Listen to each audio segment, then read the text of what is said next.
I would also like to make the point that we do have here a very special delegation, which also is really coming from the other side of the world, so to speak, which is our Australian delegation from the Citizens Electoral Council from Australia, led by Craig Isherwood and Gabby Perth. Right, and please say a few words to us, Craig.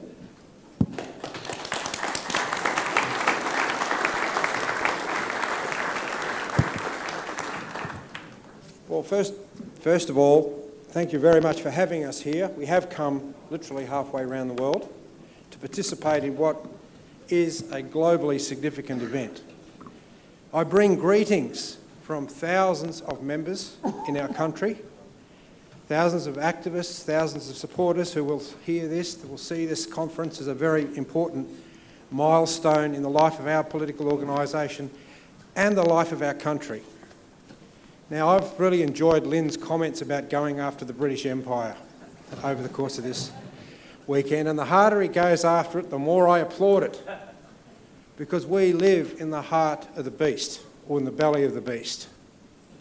And it's now 20 years since I actually discovered the principle that made the Schiller Institute what it is, and also the principle of Lynn's economic method. And this principle is enshrined in our political organisation as the principle of Imago Viva Dei, that all human beings are created in the image of God, that we're endowed with creativity, and that when we actually allow that creativity to be developed, then we can make scientific and technological breakthroughs that are unthought of, which is incredibly optimistic. That idea, that commitment, that philosophical idea, which is the very heart of our organisation, has brought us into mortal conflict with the British Empire, because we're right in the middle of it. Australia is a very, very important country in terms of the British Empire. So over the course of the last 20 years, we've had to literally fight for our survival. And as Lynn has always pointed out, when you engage the enemy, you fight to win. Because the clear intention of the British Empire is population reduction. To reduce the world's population from 7 billion down to below 1 billion. What's happening in Ukraine, what's happening in Greece, what's happening in Crete, what's happening in our own country is not an accident. This is the design of the system of monetarism, of oligarchism, to literally reduce the population. So when you come up against that idea, you have to fight extremely hard. And the method by which we fight is that we do have a full-time operation of 20 people in Melbourne. We send out hundreds of thousands of emails every week. So this conference and the resolution, which incidentally Australia wholeheartedly endorses, will be broadcast right throughout our country, that literally millions of people will see and read this resolution. One of our frontline modes of attack, though, is our New Citizen newspaper, and we went over our baggage allowances almost to bring a heap here to this conference, but this is our main mode of communication with the Australian public. And I'll just go through quickly to show you how we fight down there in terms of the principles that we have to. This is the paper, Act Now, Stop Nuclear War. Join Lyndon LaRouche, Malcolm Fraser to promote peace, expose Hugh White, Michael Danbury and the push for war. The latter two are toadies for the British Empire.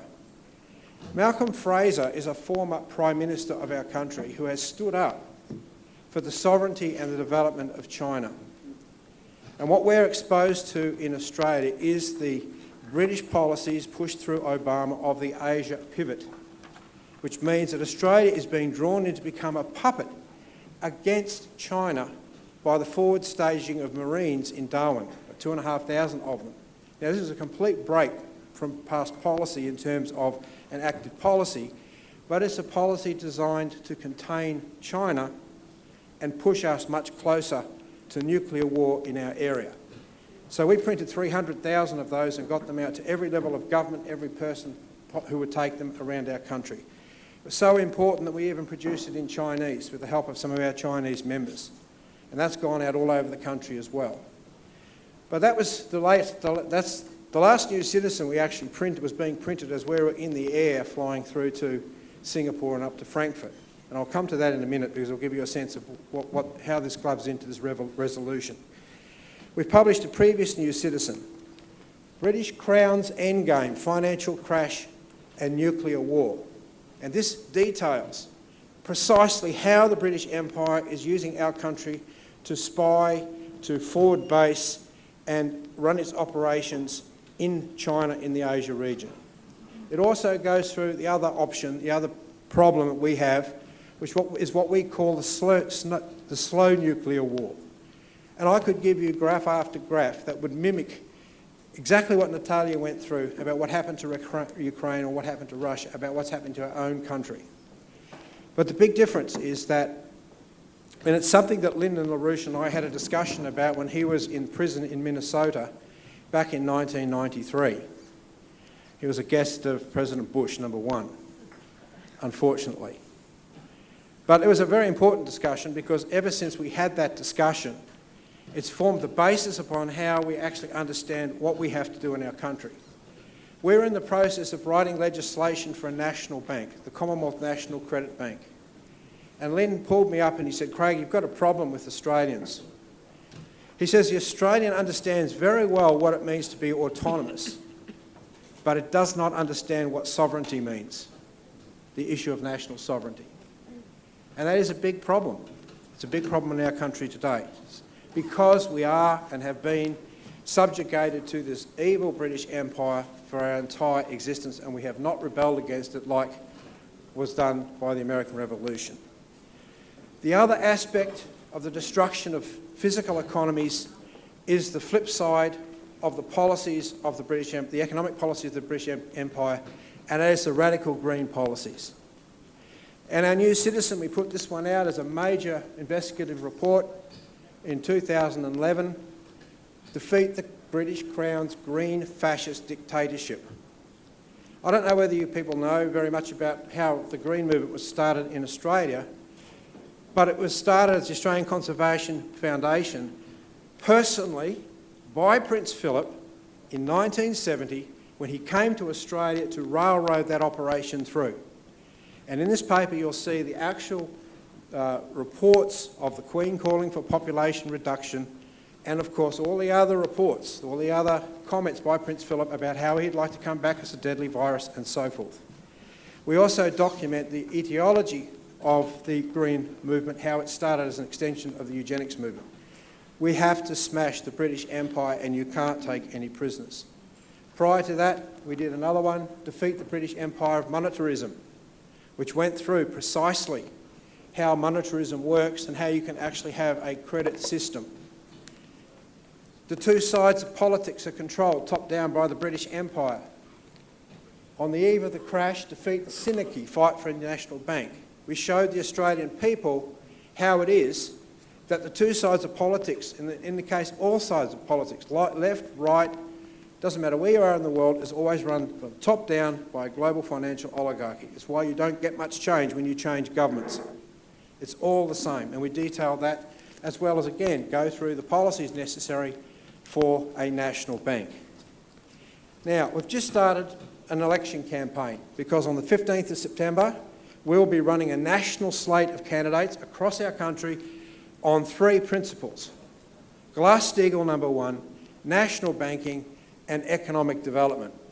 So the resolution is exactly what we need to push this forward. To really push this into the psyche of people so that people can get over their fear of what it means to take on the British Empire, we've put a newspaper out. I don't have any copies here. You can find it on our website. It's called Glass-Steagall, or the British Crown's Mass Murder. Do you intend to die for the banks? And 300,000 of those are now circulating in Australia, specifically to push the issue of Glass-Steagall onto the table. Just quickly, for Glass-Steagall for Australia, our Australian banks are bankrupt. We used to have a multitude of them. We now have 4 big banks that control 90% of all banking. We have a housing bubble in Australia that is worse than anything that happened in the United States. And 50% of all the lendings or the loans from this banking system is in that mortgage bubble. So a 6% correction in the value of houses in Australia would see our banks bankrupt. So we need to break them up. We need to have a sensible and a sane commercial banking system.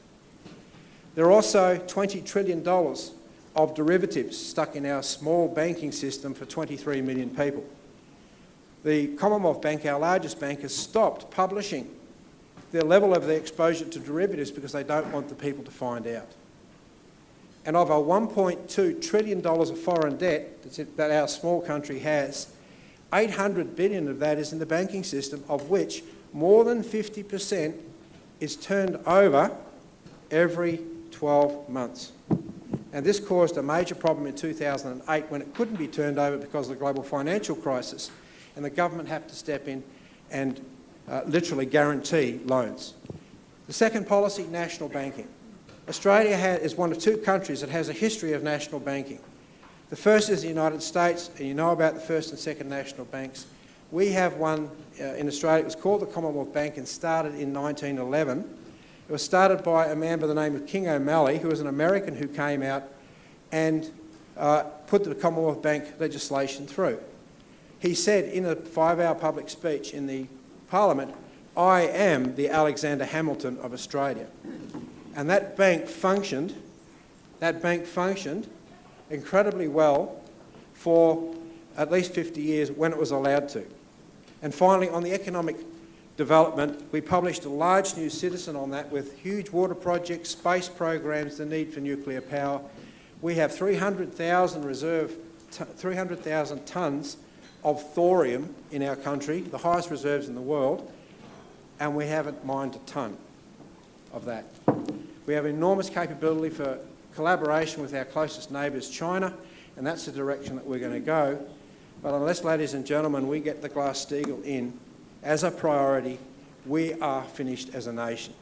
So it's been great to be here and spend time listening to these tremendous ideas, and I hopefully will be back in the future. Thanks very much.